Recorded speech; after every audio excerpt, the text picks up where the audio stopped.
Hello to everyone. I'm Eyal Steyer. I'm a pediatric hepatologist from Shari Tzedek Medical Center in Jerusalem, Israel. And I appreciate this opportunity by the European Liver Patients Association that asked me to talk to you today about rare liver disease in infants. I think that knowledge is power, and it's very important for both of us as a physician and you as parents, and to know more, and knowing more is better for all of us. So without further ado, I will start.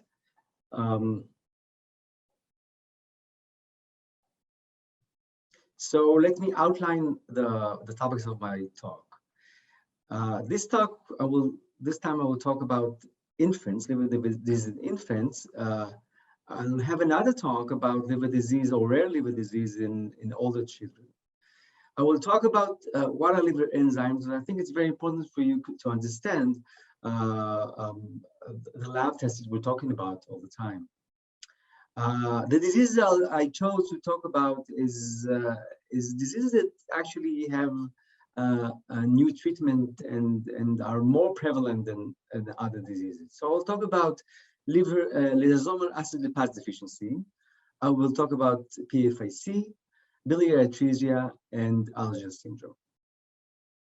And then we'll start with the case presentation. Some of you that may have a child with liver disease may start with just like this case of 2-week-old baby that presented with jaundice. He was healthy appearing. He had no significant history, had normal pregnancy, normal delivery. He was just a little bit yellow after birth. So it's really important to assess whether we should worry about this child, or maybe just to be happy and yellow, just like the Simpson family. So I'll give you some hints about how to know when to worry. If he's less than 2 weeks old, then he's breastfed. Maybe it's just breastfeeding jaundice. Maybe he's not gaining weight fine. It doesn't have enough milk, or the liver is immature. This is a very good option, and it's quite common, but we need to assess whether he has other diseases. But the main point about this jaundice is not to stop breastfeeding. If you're sure that this is because of breastfeeding, then just don't stop breastfeeding. But the next question, when we hear about that the child and we see the child is jaundice, we need to assess his stool color. Stool color, most of the time does not have any importance, but when it's white or pale, this is important. So the first thing that we ask a mother with the jaundice child, how is a stool color? This is a card that in many countries they give after birth, the mother, to assess the color of the stool. If it's really pale, like these colors, then she should go back to the hospital. If it's jaundice and the stool is that color, then this is worrisome. She should go back to the hospital. If the color is yellowish and greenish, then it should be okay. So this is the first question we ask. This is low tech, but it's very important. So if the child is more than 2 weeks old, then we need to assess what kind of bilirubin he has. So it's not enough to say, well, everything is okay, the child is going to be okay. But if it's more than 2 weeks old, then we should go to the doctor and do blood tests to assess, to differentiate between bilirubin, which is indirect or direct. So this time, the physician should tell you what kind of bilirubin he has. And if he has direct bilirubin, that's worrisome, and we should undergo an investigation. So this time we do liver ultrasound to assess the liver architecture, whether it has cyst, dilated duct, and if we detect cyst, then probably you should undergo surgery. But if the liver seem normal, then we should do further investigations. So I want to pause at this case and tell you a little bit about the liver. I'm sure some of you may know, but the liver is the largest organ in the stomach, in the abdomen, and the greenish ducts are the bile ducts. The bile ducts excrete the bile from the liver to the second part of the duodenum. This is the place where the bile helps to absorb fats, various fats. If you look at more closely at the liver, you can see that the liver is made up of many cells, which are the hepatocytes or the liver cells. There's also another group of important cells, which are the bile duct cells, the cholangiocytes, which actually you see here around the bile ducts. So this is a liver cell, hepatocytes. So now I want to talk to you about liver enzyme. What are liver enzymes?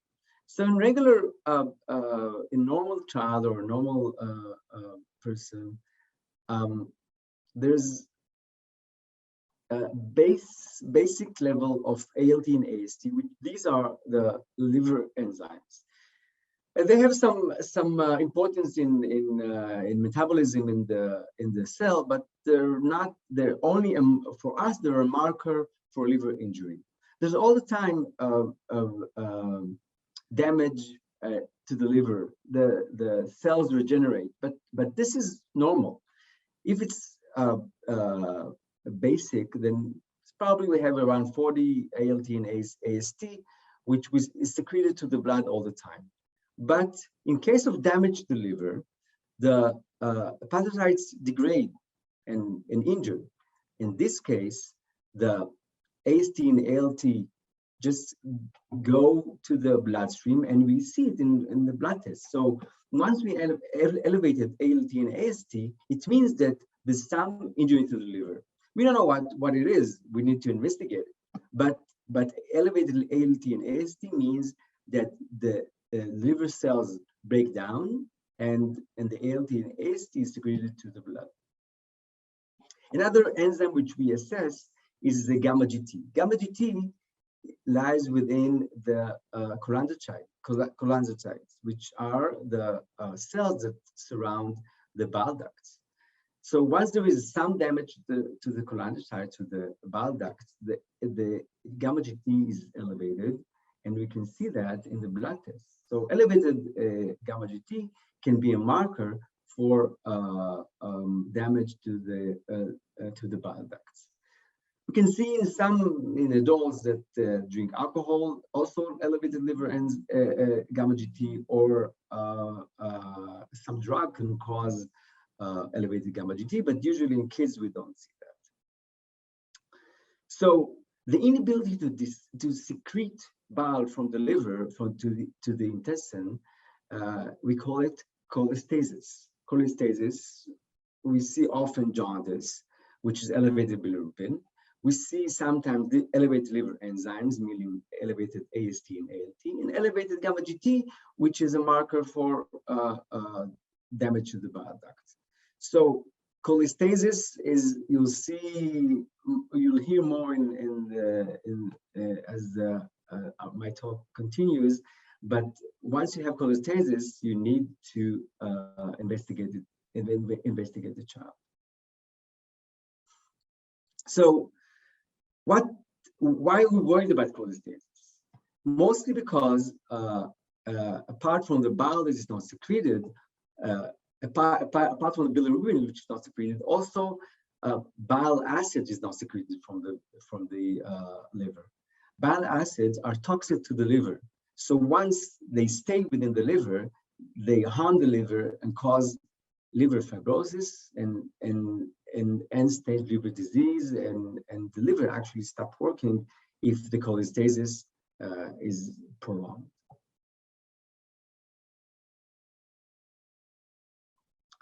So there are many reasons for cholestasis in babies. As I showed you, this child is actually is jaundice. It has cholestasis. So once it's the bilirubin is indirect, which is direct, meaning this is not the fraction that this is the fraction that is dangerous for him. Then we need to assess for various diseases, and the list is very, very long, and I'll go through the list, but I will talk only about few diseases.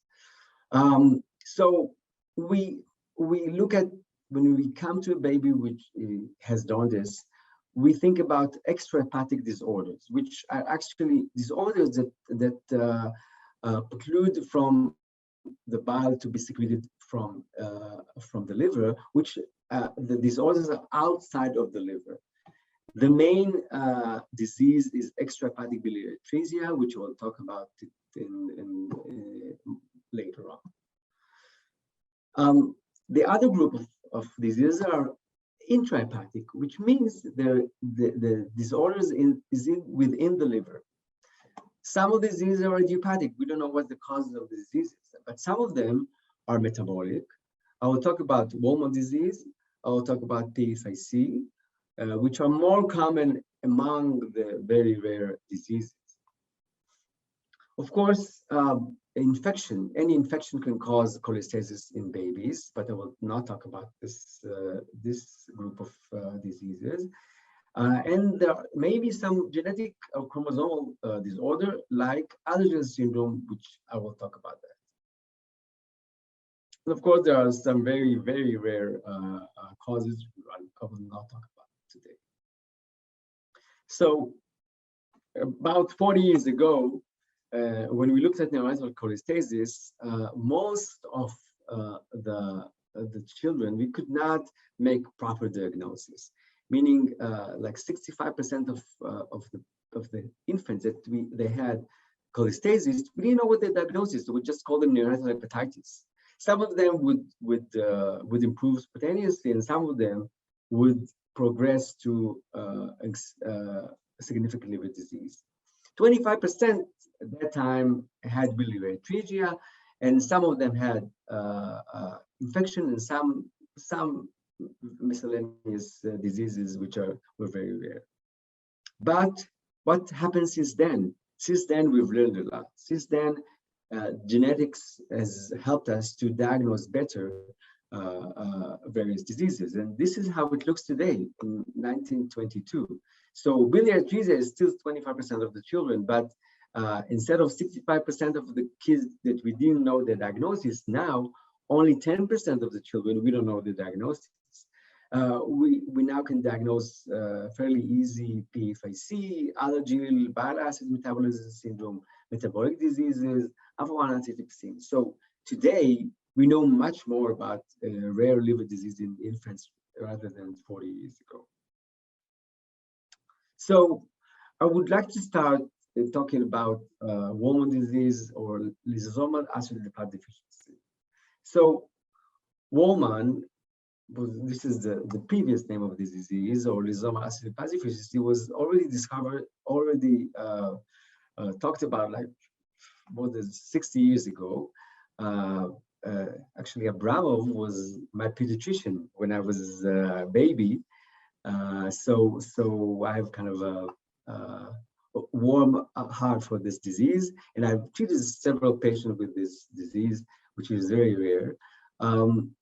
Lysosomal acid-lipase is an autosomal recessive disorder. It's genetic. It's a mutation in lipid gene, and the kids are born, and very soon after birth, they are jaundiced, just like the baby I showed you.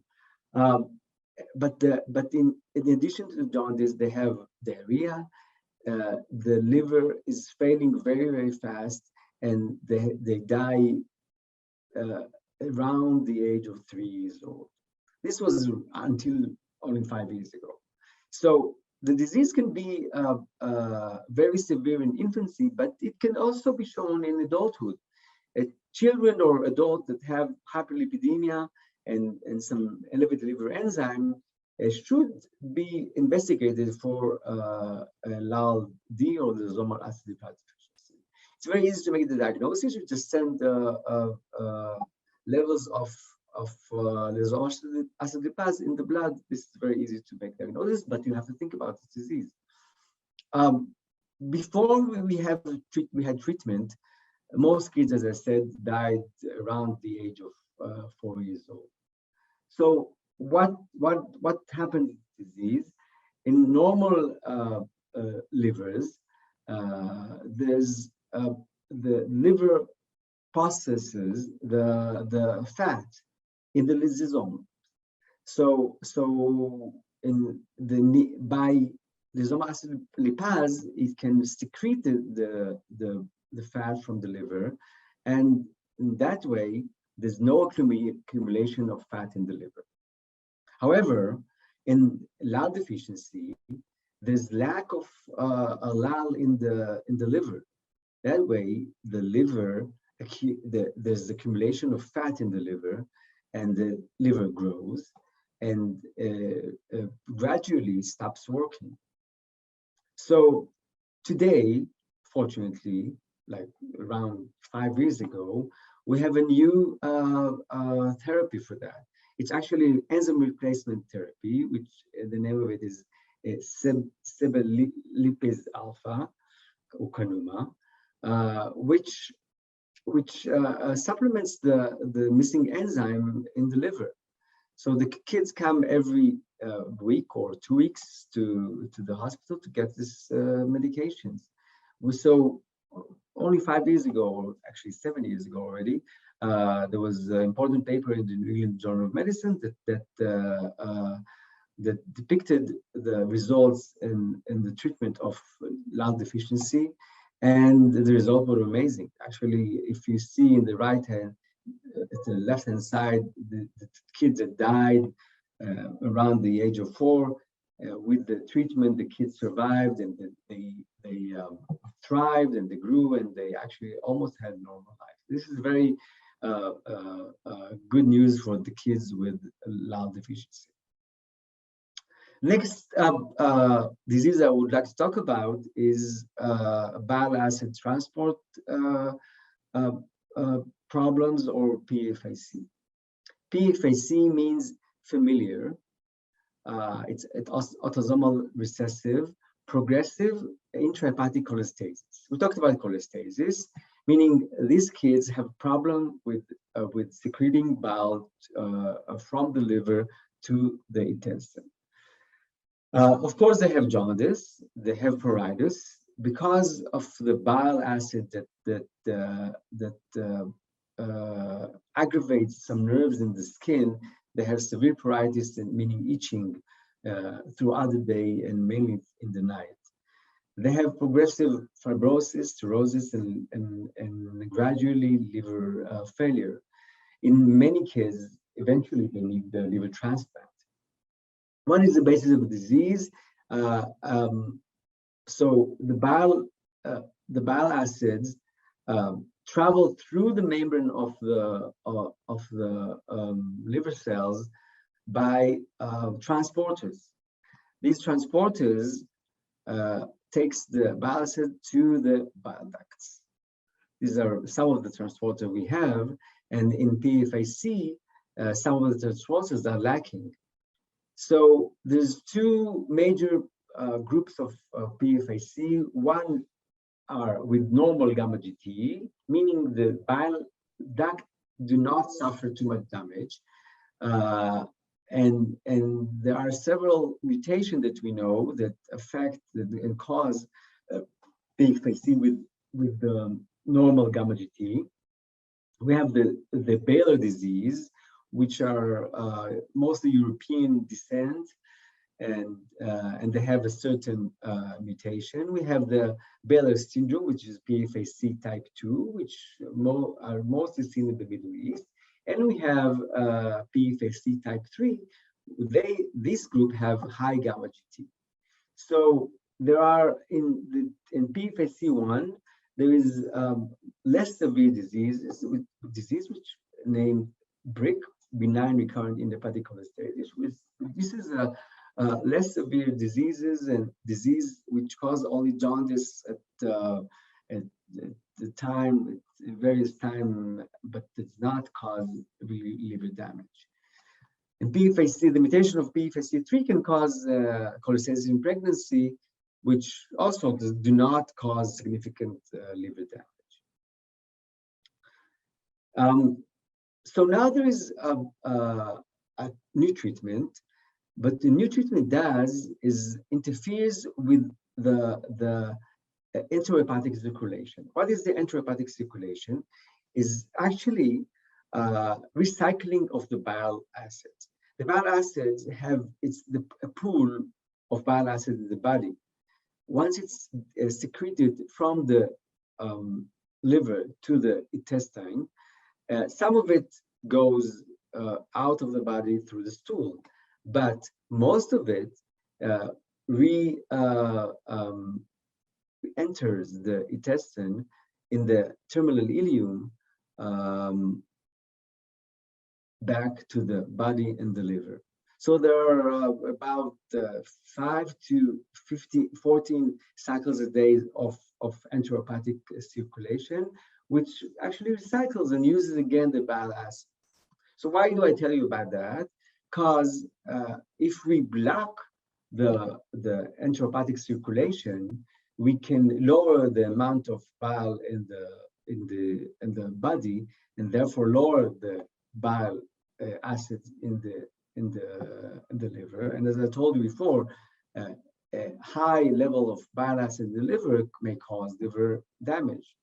So if you block the transporter that takes the bile acids from the intestine back to the blood and to the liver, it can increase the secretion of bile acid in the stool. It decreases the serum bile acids in the body, and therefore reduces the manifestation of the cholestasis, reduces the bile acids in the liver, and reduces the pruritus. So today we have two inhibitors of the bile acid transporters. One is odevixibat, which is the main indication is PFAC, the disease that I just talked about, and one is maralixibat that I will talk about later, that actually is a treatment for Algae syndrome. So I was involved in this trial in PFAC, and this drug is already approved by the FDA, the EMA, and we showed that it decreases significantly bile acid in PFAC, and it decreases the pruritus significantly, and it improved the overall status of the children. They felt better, they grew better, as you can see here. The weight increases, and overall the quality of life is improved dramatically. Whether it will stop the deterioration of the liver, it still remains to be seen, and I think it probably will, and it will cause and will lead to the children not to have liver transplant. This is about PFAC. Another disease I would like to talk about is Algae syndrome. Algae syndrome is also a genetic disease. It is autosomal dominant, which it's a mutation mainly in JAGED1 gene. It's been seen in every 1 to 30 to 1 to 70,000 live births. And interestingly, the disorder varies in the same family. So often you can see certain disease or certain liver damage in one child and no liver damage in another child. Or sometimes we make diagnosis in a child, and then you look at the mother or the father and you realize that they have allergies as well. So the disease varies within families. The Algae syndrome causes have many manifestations. Can has damaged the eye. It causes posterior embotaxon, which does not cause anything to the vision, but you can see it if you examine the eye. Can cause various congenital heart disease, mainly peripheral pulmonary stenosis, but any heart disease can be seen in Algae syndrome. It causes butterfly vertebra. It can cause some kidney problems. And if you look at the child, they have very typical feces.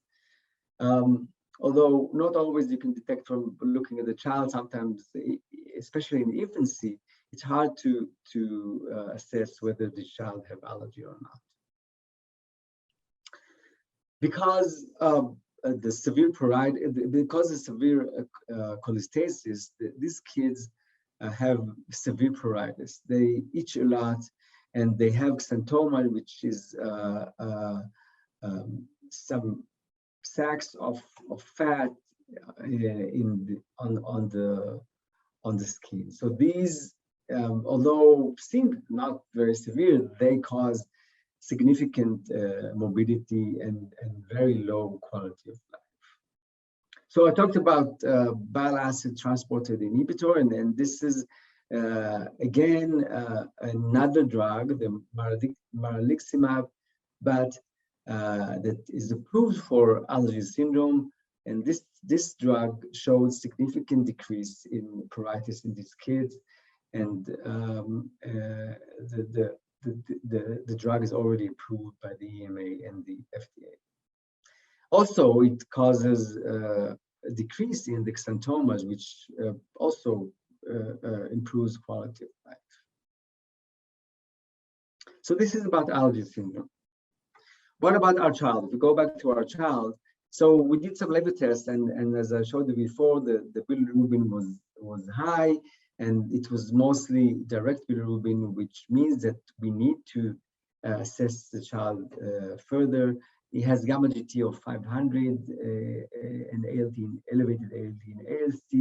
In ultrasound, they have very small gallbladder, and we were concerned about biliary atresia. And the diagnosis of biliary atresia is done initially by liver biopsy, and the liver biopsy showed signs of biliary atresia.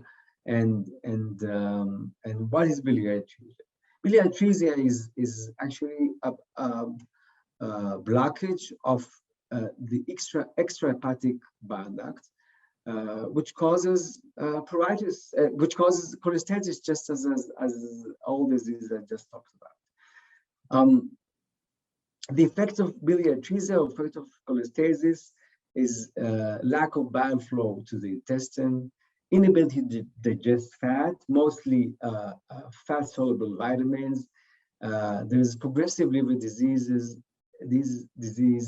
biliary fibrosis, cirrhosis, portal hypertension, and liver failure, and death before the age of 18 months. So these kids, if you do not treat or undergo surgery fast enough, they die around the age of 6 months.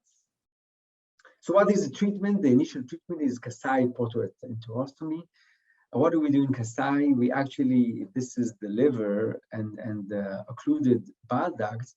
What the surgeon does is looking for a patent or open bile duct, and once he detects open bile ducts, he saws. It takes a lumen of the intestine and saws it on the part of the liver that has open bile ducts. This is a very harsh procedure, which sometimes works, sometimes do not work, but it's actually bridges as well to liver transplant in many kids.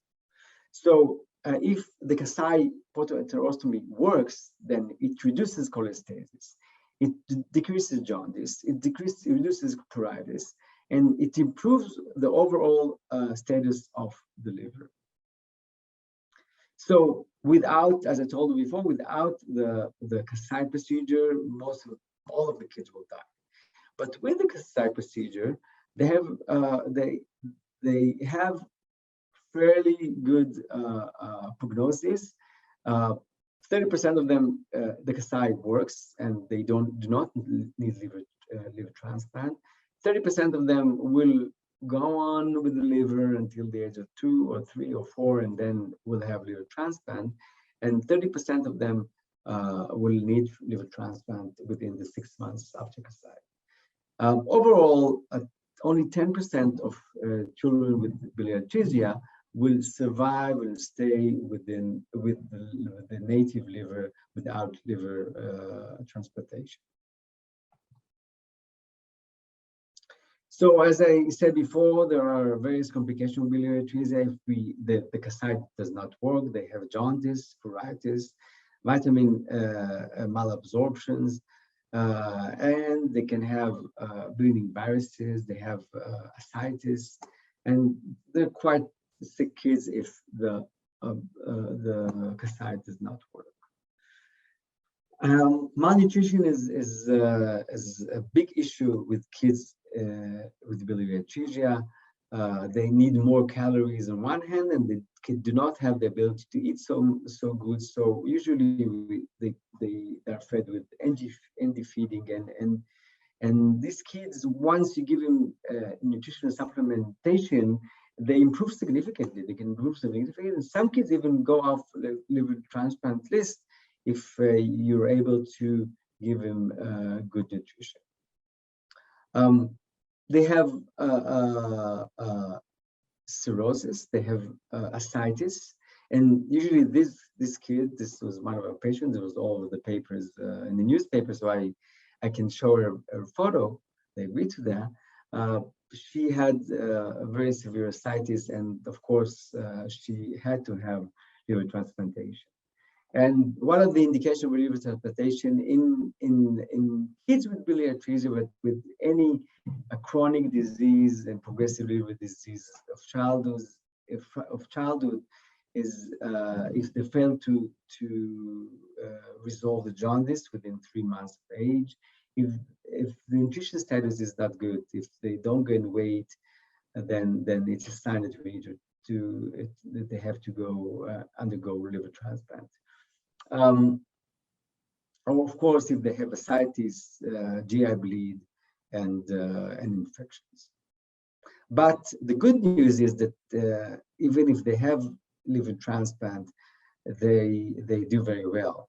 So this child is he or she, after at the age of 4 or 5, and now she's I think 14. She's doing great. She hardly sees me in the clinic. She sees me every 3 to 6 months, and she has a very good normal life.